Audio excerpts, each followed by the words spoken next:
Hi friends, what's up? This is our iPhone 360 reader. It's time to learn how to change the clock style on your iPhone lock screen in iOS 16 or later. iOS 16 has come up with a ton of pretty cool features. However, lock screen customization stands out from the rest.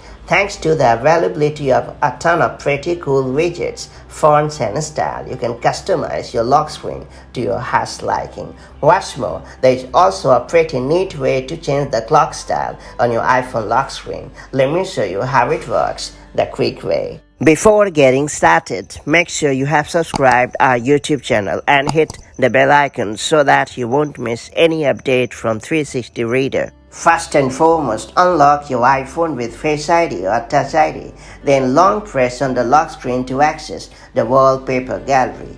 Then swipe to the lock screen that you want to adjust and then hit the Customize button that appears at the bottom of the screen.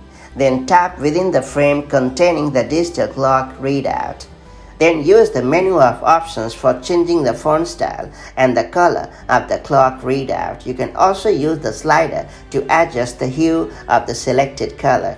When you are happy with the look of the clock, make sure to tap on Done in the top right corner of the screen and then hit the lock screen in the wallpaper gallery to activate it. That's pretty much done. It's worth pointing out that you can customize the current lock screen at any time by invoking the gallery view from the lock screen with a long press or by heading into the Settings app and hitting the Wallpapers section. That's pretty much done. So that's how you can customize the clock style on your iPhone lock screen in iOS 16 or later. If you found this video helpful, do like and share it, and I'll see you in the next video with more such handy iOS tips and tricks. Till then, stay safe and have a great time. Bye bye.